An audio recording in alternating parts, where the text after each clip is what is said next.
Hello বন্ধুরা, আমার একটি নতুন ভ্লগে তোমাদের সকলকেই স্বাগত জানাই। বেশ কদিন ধরেই ইচ্ছা করছিল একটু বাঁধাকপি পকোড়া খাবো।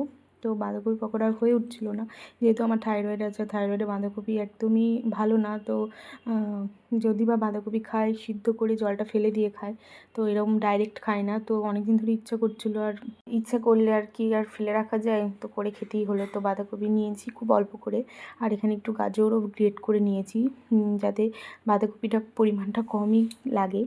আর নিয়ে নিয়েছি এখানে আদা, সেটাকেও গ্রেট করে নিয়েছি। আর লঙ্কা কুচি নিয়েছি, যেহেতু লঙ্কাগুলো খুবই ঝাল, সেহেতু আমি এখানে দুটো মতো লঙ্কা দিয়েছিলাম।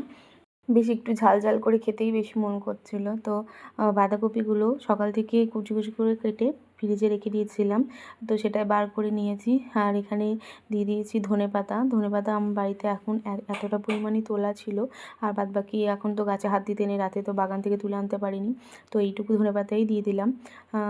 বেশ অল্প করেই করবো, বেশি খাবো না, কারণ বাঁধাকপি তো একদমই খাওয়া বারণ। তাতেও আমি যেহেতু মন হয়েছে, মন হলে মনে হয় সব কিছুই করে খাওয়াটা ভালো, মানে মনকে কষ্ট, আত্মাকে কষ্ট দিয়ে তো কিছু হয় না।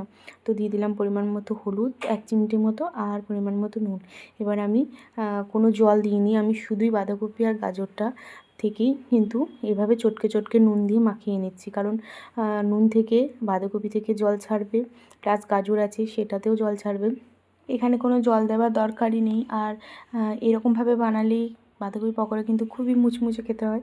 এটা আমি আমার বাবার কাছ থেকে শিখেছি। বাবা বাঁধাকপি পকোড়া এত ভালো বানায়, মানে সত্যি বাঁধাকপি একবার যে খাবে সে কোনো দিন ভুলতেই পারবে না। আমার যেমন হয় বাঁধাকপি পকোড়া এত টেস্টি হয়, তো আমি সেরকমই চেষ্টা করছি, কিন্তু আমারটা অতটা ভালোও হয়নি বাবার মতো।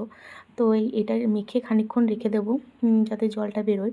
এবার আমি দিয়ে দিচ্ছি এখানে এই 1 চামচ পরিমাণই বেসন। আমি কিন্তু বেসন এখানে গ্যাদগেদে করে দেবো না, ওই 1 চামচ পরিমাণই বেসন আমি এখানে দিয়ে দিলাম।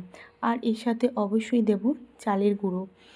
চালের গুঁড়োটা একটু বেশি করেই দিয়েছি, যেহেতু আমি বেসন কম দিয়েছি। চালের গুঁড়োটা দিলে খেতে খুব মুচমুচে হয়, তো আমি চালের গুঁড়োটা একটু বেশি করে দিয়েছি। এখানে 2 চামচ বা 2.5 চামচ মতো আমি এরকম দিয়েছিলাম।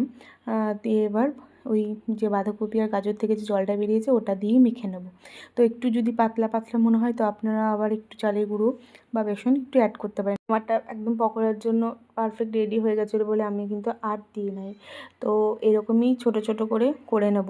আর খুব অল্প পরিমাণে, যেহেতু আমি আর আমার শাশুড়ি মা থাকি, সেহেতু অল্প পরিমাণেই করেছিলাম, দুজনের মতো খাওয়ার মতো। খুব ভালো করে চটকে চটকে মেখে নিচ্ছি। আর মাখতে মাখতে অবশ্যই খেয়াল রাখতে হবে এটা যেন খুব শক্ত না হয়। খুব শক্ত হয়ে গেলে কিন্তু পকোড়াগুলো খুবই শক্ত শক্ত হয়ে যাবে। তো আমি দেখলাম আমারটা একটু পাতলা পাতলা ছিল বলে আমি একটু চালের গুঁড়ি দিয়ে দিয়েছি। আর এখানে দিয়ে দিয়েছি জোয়ানটা নিয়ে আমি হাতে করে ক্রাশ করে সেটাও দিয়ে দিয়েছি। এই জোয়ানগুলো যখন আপনার মুখে পড়বে, সত্যি তখন কিন্তু দুর্দান্ত খেতে লাগবে। আমি এর সাথে পেঁয়াজও অ্যাড করেছি, কিন্তু আপনারা যদি পেঁয়াজ না দেন এতেও কিন্তু খেতে খুবই ভালো হয়।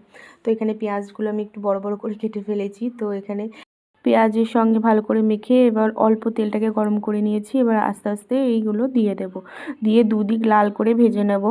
তবে হ্যাঁ, এখানে কিন্তু গ্যাসটাকে একদম মিডিয়ামে রাখবেন, না হলে কিন্তু ধরে যাওয়ার সম্ভাবনা খুব বেশি, যেহেতু বেসন কমই থাকে। আর খুব জোরে দিলে কিন্তু ভিতরটা কাঁচা থাকার সম্ভাবনা থাকে, মুচমুচে ভাবটা কিন্তু পাবেন না।